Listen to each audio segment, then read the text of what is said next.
नालंदा विश्वविद्यालय, जो दुनिया के सबसे प्रसिद्ध प्राचीन ज्ञान केंद्रों में से एक है, का इतिहास बहुत ही रोचक और समृद्ध है।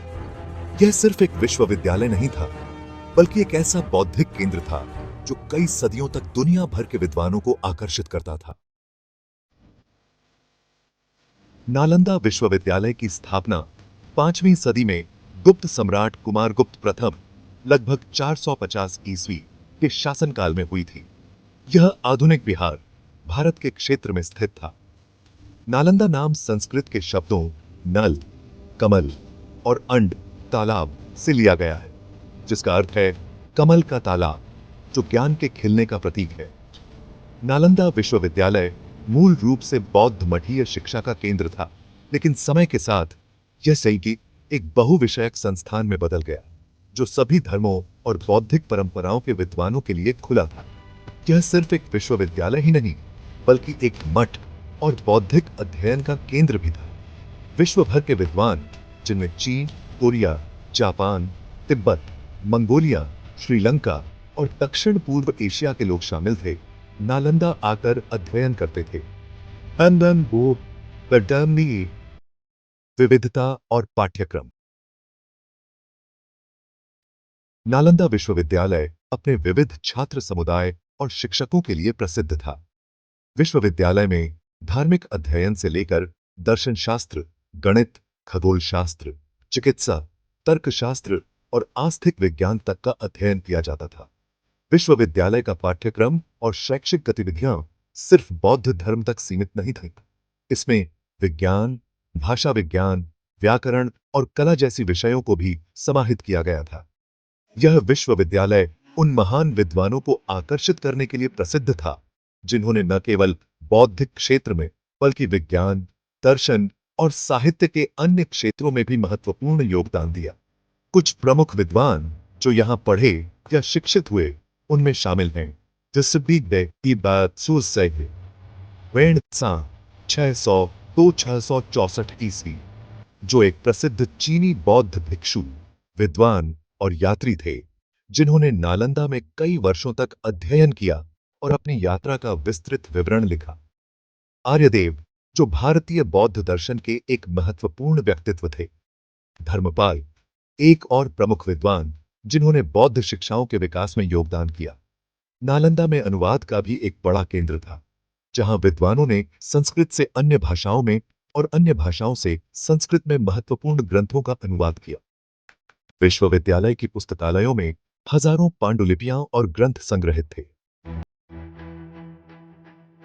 ज्ञान का स्रोत के रूप में महत्ता। नालंदा की ख्याति ज्ञान के स्रोत के रूप में न केवल भारत में, बल्कि पूरे एशिया में फैली हुई थी।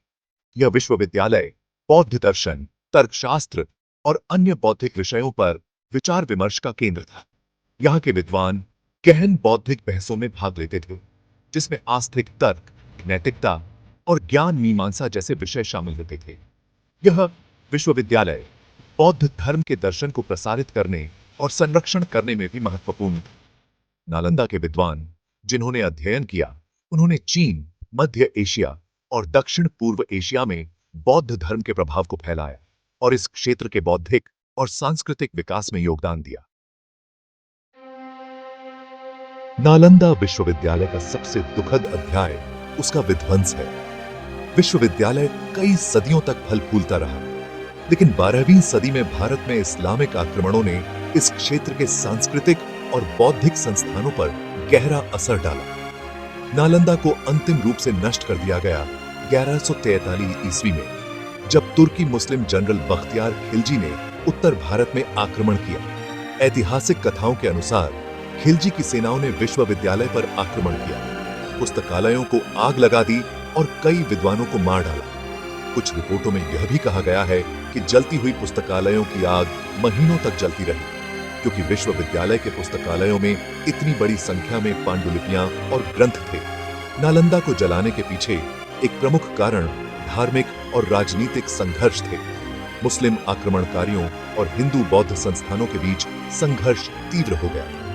भारतीय क्षेत्र में इस्लामिक शक्ति के बढ़ते प्रभाव के कारण 11वीं और 12वीं सदी में बौद्ध स्मारकों और शिक्षा केंद्रों का विनाश हुआ और नालंदा जैसे प्रमुख बौद्धिक केंद्र को भी इसका शिकार होना पड़ा।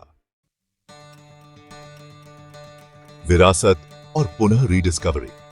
नालंदा के विध्वंस के बाद विश्वविद्यालय का धीरे धीरे नाम इतिहास में खो गया और उसकी इमारतें समय के साथ खंडहरों में बदल गईं। हालांकि आधुनिक युग में नालंदा की महत्ता फिर से उजागर हुई। 19वीं और 20वीं सदी में वहां की खुदाई से विश्वविद्यालय के विशाल खंडहर, मूर्तियां और शिलालेख पाए गए।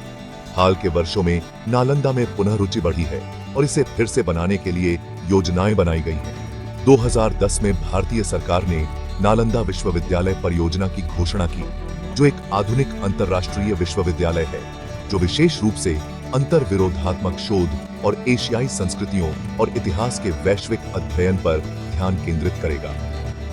यह परियोजना अंतर्राष्ट्रीय समर्थन प्राप्त कर चुकी है और इसका उद्देश्य नालंदा के प्राचीन बौद्धिक आत्मा को फिर से जागृत करना है, साथ ही एक आधुनिक और वैश्विक दृष्टिकोण से शिक्षा को बढ़ावा देना है। निष्कर्ष।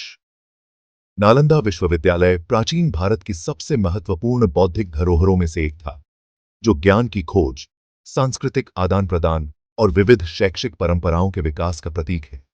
यह ज्ञान का एक प्रकाश स्तंभ था जो दुनिया भर से विद्वानों को आकर्षित करता था, और 12वीं सदी में इसका विध्वंस भारतीय सांस्कृतिक और बौद्धिक धरोहर के लिए एक बड़ा आघात था। आज नालंदा के खंडहर इसके विशाल योगदान की याद दिलाते हैं, और नालंदा विश्वविद्यालय के पुनर्निर्माण के प्रयास इस महान संस्थान की समयबद्ध महत्ता को फिर से साकार करने की दिशा में एक महत्वपूर्ण कदम है।